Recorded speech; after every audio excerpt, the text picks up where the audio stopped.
Mesdames et messieurs, bonjour, ravi de vous retrouver pour cette édition de la mi-journée à la une de l'actualité. 11 nouvelles contaminations au Covid-19 enregistrées ce mardi. Elles concernent 9 cas positifs et 2 cas issus de la transmission communautaire. 13 patients ont aussi été guéris. Vous entendrez le ministre de la Santé et de l'Action sociale. Dans l'actualité également, l'État qui renonce à la facturation de l'électricité et de l'eau pour un bimestre.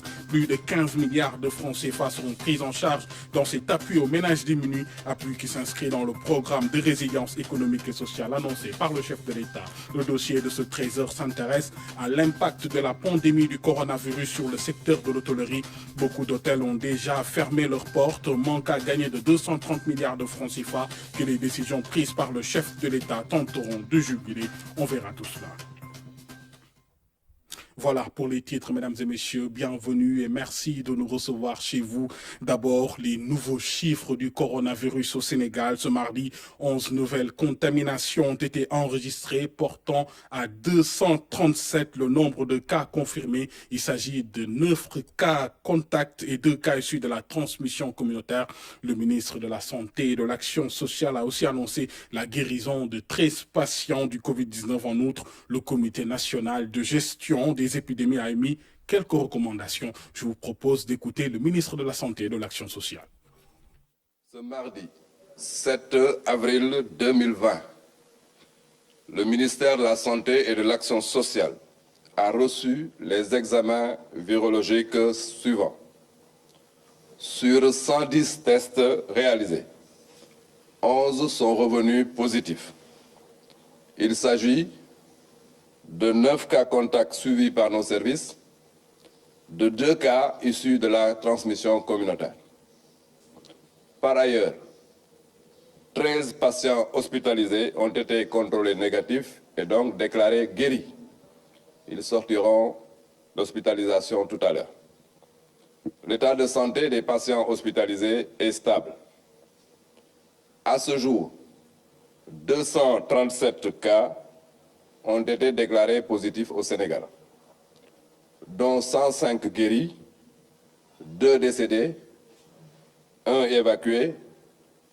Par conséquent, nous avons dans nos hôpitaux 129 patients sous traitement. En outre, le Comité national de gestion des épidémies, au sortir de sa séance tenue hier, 6 avril 2020, a émis les recommandations suivantes. Premièrement, les comités régionaux de gestion des épidémies, avec l'appui des forces de défense et de sécurité, devront systématiquement mettre en œuvre leur propre stratégie pour endiguer la propagation communautaire du Covid-19. Deuxièmement, au regard du fort risque de contagion lié à la manipulation des dépouilles, aucun transfert de corps provenant de pays infectés ne devra être permis. Le ministère de la Santé et de l'Action sociale renouvelle à la population son appel au strict respect des mesures de prévention individuelle et collective.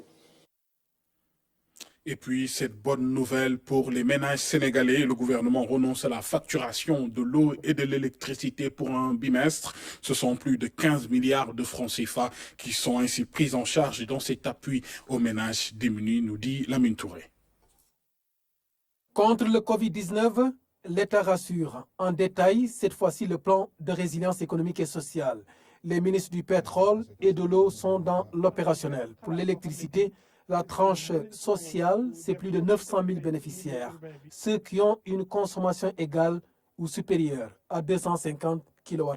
Le bimestre consommé qui arrive à échéance ce mois d'avril, parce que ça c'est extrêmement important de le noter, le président de la République a décidé, la mesure a un effet immédiat. Donc ceux qui ont déjà payé vont recevoir un avoir, ceux qui n'ont pas encore payé pourront également bénéficier d'une mise à disposition du montant qui correspond à leur consommation dans cette tranche sociale de 250 kWh. Ce renoncement touche également la clientèle Woyofal de la Sénélec. Naturellement, on ne peut pas revenir sur ce qui a été déjà payé parce que c'est un prépaiement. il suffira de leur positionner le montant qui correspond à cette consommation pour qu'ils aient à en avoir et qu'ils puissent en bénéficier les mois à venir. Donc, dès ce mois d'avril, les factures en échéance qui ne sont pas encore payées seront prises en charge. Ceux qui ont déjà payé auront un avoir au niveau de la comptabilité de la Sénélec. L'eau, l'autre composante essentielle du programme de résilience économique et sociale. Ici, la facturation se fait par bimestre. Les factures déjà émises et celles à venir sont concernées à travers un système de placement des avoirs. Pour ces clients dont les relevés de factures se feront à partir de mardi 7 avril 2020, le montant de l'avoir correspondant à la consommation de 20 mètres cubes, équivalent donc à 20 000 litres d'eau, ce montant d'avoir va figurer sur leur facture, pour les factures donc à émettre. Concernant les relevés qui seront effectués le 7 avril 2020, le montant de l'avoir va figurer sur la facture qui sera émise.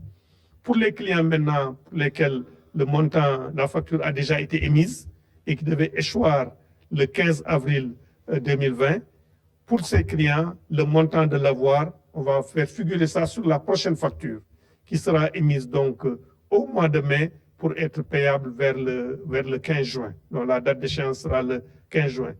L'hydraulique rurale n'est pas en reste. Pour la consommation d'eau en milieu rural, les discussions qu'on a eues au niveau du gouvernement, le montant déjà a été budgétisé pour pouvoir prendre en charge cette consommation d'eau.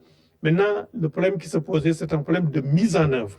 Parce que vous savez qu'en milieu rural, il n'y a pas un organisme unique qui est organisé pour gérer l'eau en milieu rural. Il y a autant d'organes de gestion qu'il y a de forages. Ce qui fait que nous avons réfléchi et nous n'avons pas encore trouvé de principes, de mécanismes transparents et de critères objectifs pour pouvoir appliquer cette mesure et que ça bénéficie aux clients. En milieu rural, ce qui est le plus important, c'est la disponibilité de l'eau et l'extension du réseau. Nous avons pensé maintenant utiliser ce montant pour faire des branchements sociaux, faire l'extension du réseau et réparer les forages. Ces mesures sont d'application immédiate pour donner corps à la volonté du président de la République.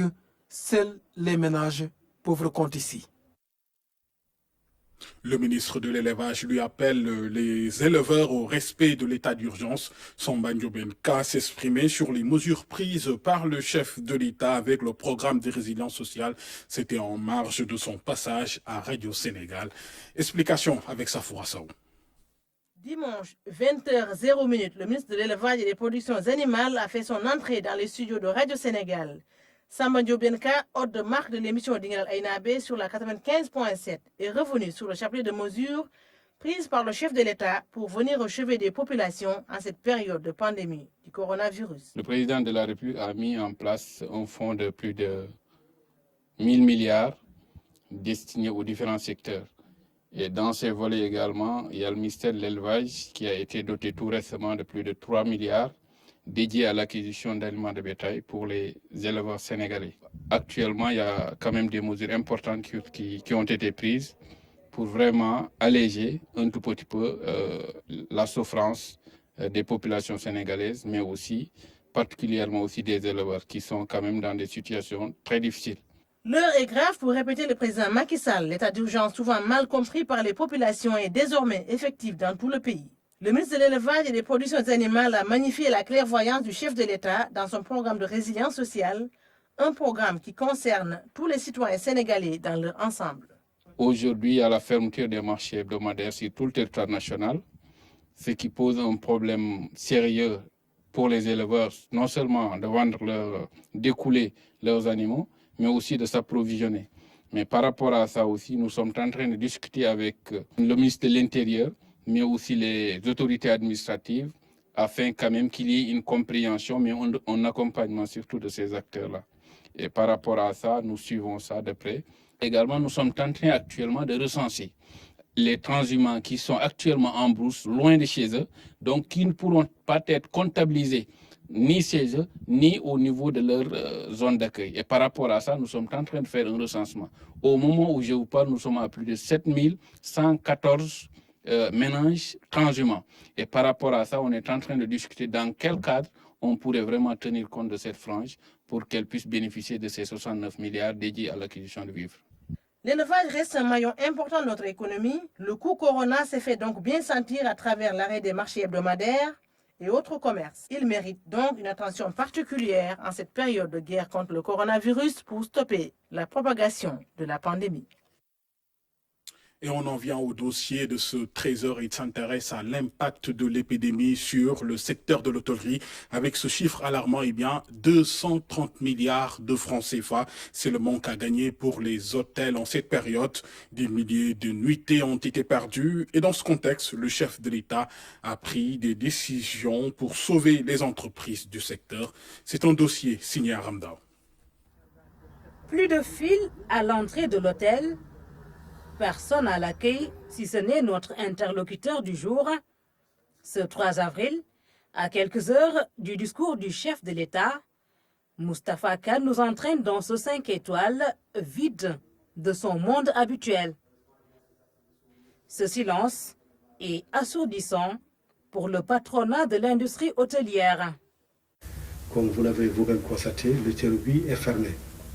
L'établissement aujourd'hui qui à l'instar d'autres établissements à Sali, Palm Beach, n'est-ce pas, au niveau d'ici, le groupe Accor, Pullman, Novotel, au niveau, n'est-ce pas, du Cap, Club Med, Ziguinchor, Nema Kajor, Kajablouman, tous les grands établissements hôteliers sont fermés, n'est-ce pas, à quelques exceptions près. Le désarroi est manifeste. Le Covid-19 n'a pas laissé de sursis aux hôtels. Ils ont presque tous baissé rideau, avec un manque à gagner énorme. Il est énorme parce qu'il est conçu aujourd'hui d'un montant de 230 milliards de francs CFA. On a compris aussi que Dakar ne peut pas prendre ses activités avant 3 mois. Et au niveau de l'intérieur, quand on parle du segment qui est le plus important, qui est plus au niveau international, le segment loisirs, c'est pas avant 6 mois.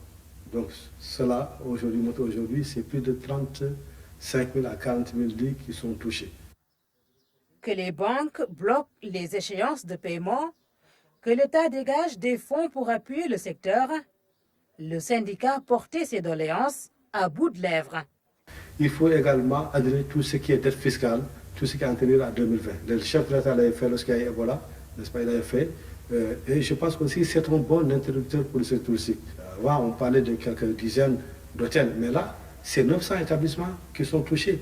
C'est 300 agents de presse qui sont touchés, n'est-ce pas? Donc, c'est des milliers de milliards d'investissements qui sont en jeu, c'est des centaines de milliers d'emplois qui sont en jeu. Que dira le chef de l'État de ces doléances tous azimuts? Il est 20h et la tension est totale. Mes chers compatriotes, le président de la République égrène un chapelet de mesures qui se résume en ces mots. Je veux dire à tous et à toutes que l'État ne vous abandonnera pas. L'État déroule pour ces secteurs en difficulté un programme d'injection de liquidités assorti de mesures fiscales et douanières. C'est par exemple pour le secteur du tourisme, l'augmentation du crédit hôtelier. Il y avait un crédit hôtelier de 5 milliards qui avait déjà été mis en place au lendemain de la crise Ebola. Le président de la République a décidé d'augmenter donc la taille de ce crédit hôtelier. Et en plus de cela également, ces entreprises pourront aussi également avoir accès à cette grande facilité de trésorerie de 200 milliards. En plus de consacrer 302 milliards au paiement des fournisseurs, l'État sort une enveloppe de 100 milliards de francs CFA pour un appui direct, 200 milliards pour des financements souples. Pour ce qui est des impôts, taxes et TVA, l'État concède des remises d'impôts, des suspensions et différés de paiement pour ces secteurs les plus affectés, comme l'hôtellerie.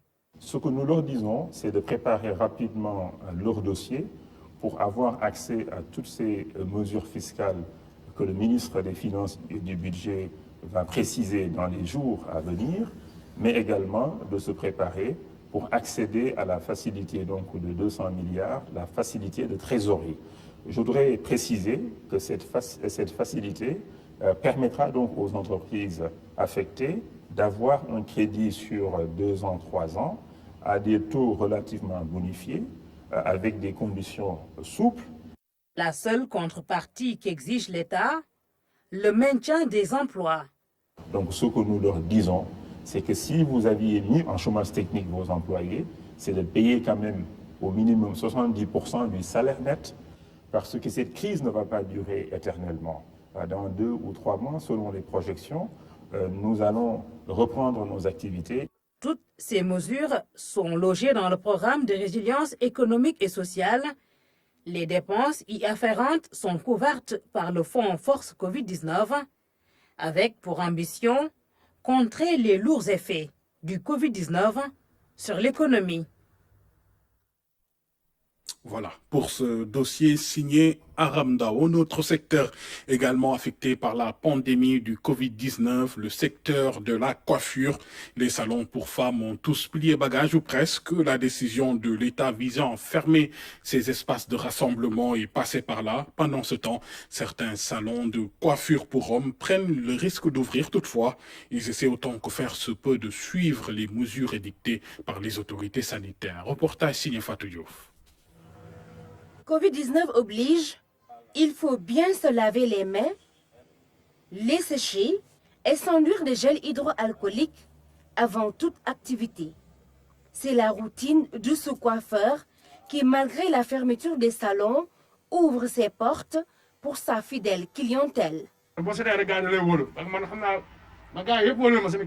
Quand tu es propre, les gens te font confiance. Ils me trouvent tout le temps en train de nettoyer mon matos.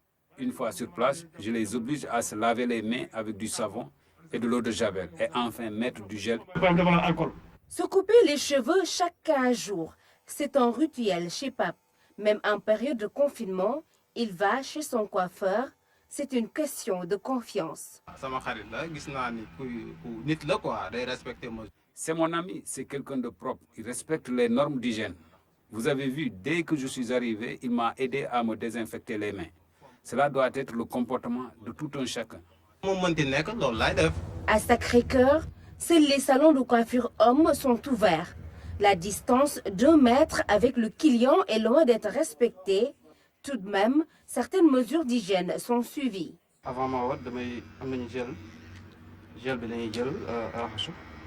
Avant de les coiffer, je me lave les mains et mets du gel hydroalcoolique. Après la coiffure, c'est le même rituel. L'activité marche au ralenti. Le service à domicile demeure une alternative pour la plupart. Les clients se font rares par ces temps. Le confinement est passé par là. C'est un véritable manque à gagner. Je suis même obligé de me déplacer chez certains de mes clients pour les coiffer. À Liberté 6, Sacré-Cœur, Sicap Bourguiba et Zone B, tous les grands salons de beauté des femmes sont fermés jusqu'à nouvel ordre, une mesure salutaire qui contribue à la lutte contre la transmission du Covid-19. L'actualité dans nos régions à présent. D'abord, direction Thiès. La Cité du Rail s'apprête à ouvrir un centre de traitement du Covid-19 sur le site de l'hôpital régional. La révélation est du médecin-chef de la région. Jusque-là, les examens biologiques des cas suspects se font hors de la ville. Pourtant, Thiès abrite le laboratoire national de santé publique. On voit tout cela avec Omar Diaw.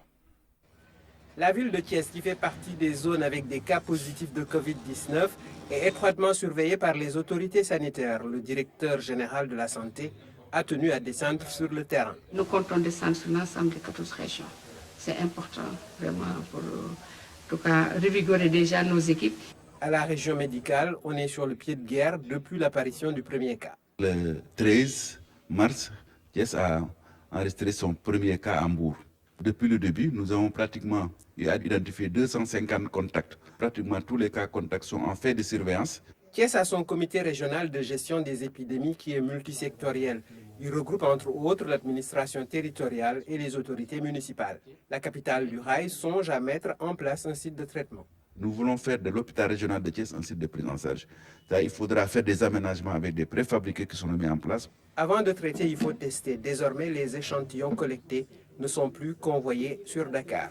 Nous n'allons plus à Pasteur. Donc tous les malades sont diagnostiqués à l'IRSF de Diamniadio, les prélèvements nous viennent très rapidement et les résultats aussi nous viennent très rapidement. L'IRSF fait l'affaire, pourtant la ville de Thiès a la chance d'abriter le laboratoire national de santé publique. Si nous avons les réactifs nécessaires, ce laboratoire pourra appuyer les autres laboratoires qui ont démarré à diagnostiquer la maladie. En attendant, on privilégie la formation. Jusqu'à ce que nous puissions avoir les réactifs qui constituent quand même la matière première pour pouvoir diagnostiquer le Covid-19. Autre difficulté de ce laboratoire, un personnel limité. 2 personnes qui sont des étatiques, une personne qui est contractuelle et tout le reste recruté par les partenaires. Et ce sont des contrats qui vont se terminer très prochainement. Il ne s'agit pas là d'une équation impossible à résoudre. Quand on connaît l'aide du laboratoire dans le diagnostic, on mesure tout l'intérêt de mettre cette structure à niveau.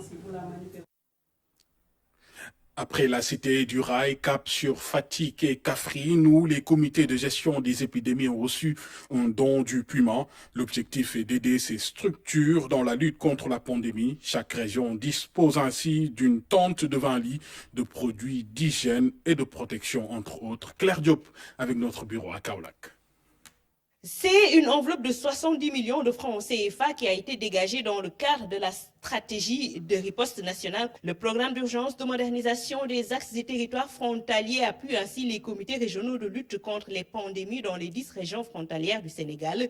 Le don est constitué de l'avoir de produits de nettoyage, d'hygiène et d'équipements pour le personnel sanitaire, des tentes entre autres. C'est aussi dans nos missions de sécuriser les zones frontalières et donc créer les conditions sanitaires et de développement qui permettent aux populations d'être quand même moins vulnérables. Dans l'appui qu'on va faire, il y a un appui avec des équipements destinés au personnel sanitaire, et même aussi appuyer le comité régional de suivi du Puma. À Fatick, tout comme à Kaffrine, le don vient à son heure. Il y a des priorités qui sont définies, il y a des actions qui sont également prévues par rapport aux demandes, mais également à la disponibilité. Et donc à chaque fois que nous recevons, nous faisons une situation et voir ensemble quelle est la zone la plus appropriée pour intervenir. Et les besoins se trouvent également où pour qu'on puisse vraiment rendre efficace l'action. Nous étions un peu en manque par rapport aux équipements de protection individuelle et il est venu avec des EPI. Il est venu aussi avec d'autres produits qui sont essentiels aujourd'hui dans la lutte contre le Covid-19. Et c'est vrai qu'un accent particulier sera mis sur la dotation, surtout par rapport aux départements les plus frontaliers, à savoir celui de Foundiougne. Ces dons entrent en droite ligne des besoins actuels dans ces régions bénéficiaires en cette période de pandémie. Une dotation en carburant est aussi prévue pour un maillage total. L'ambition visée, faciliter la mobilité des équipes sur le terrain pour parer à toute éventualité.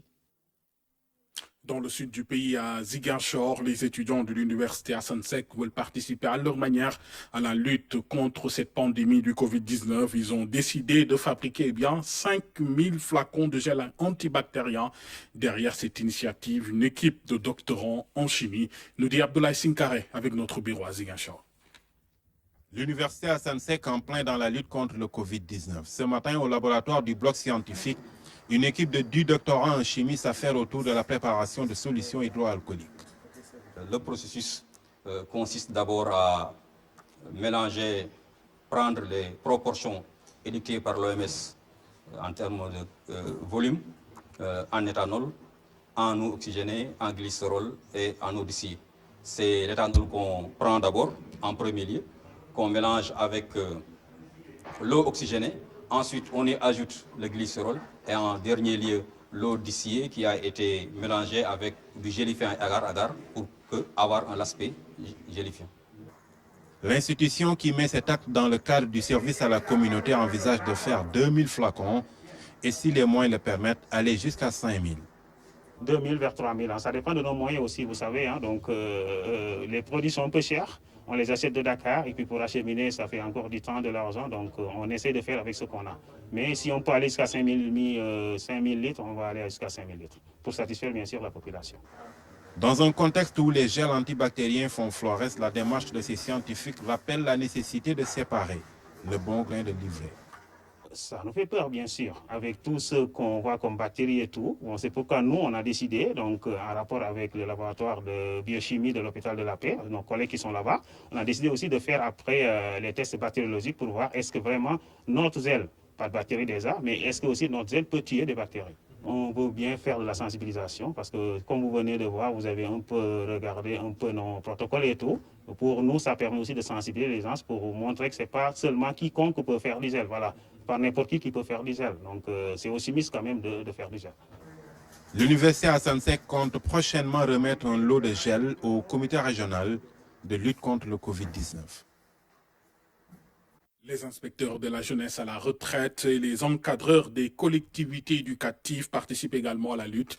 Ces deux associations ont remis une contribution financière au ministre de la Jeunesse. Elles souhaitent aussi s'impliquer dans la sensibilisation. À Basso.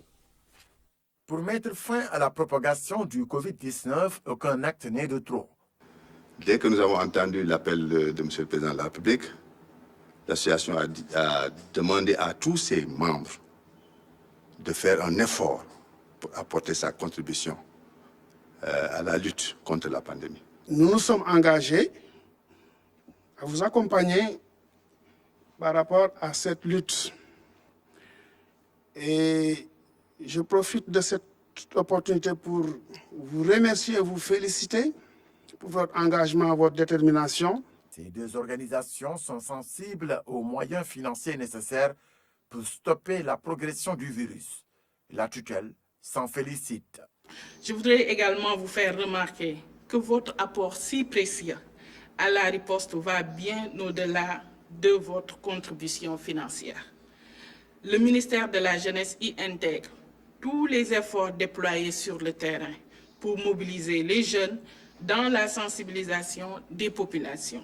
Je profite de l'occasion pour marquer à la jeunesse du Sénégal toute la fierté de leur ministre face à leur forte mobilisation sur le terrain dans le but de contribuer à la prévention de la maladie à coronavirus. Au-delà de ces moyens financiers, il faut s'engager sur le terrain et les associations de jeunesse du pays jouent leur partition partout au Sénégal.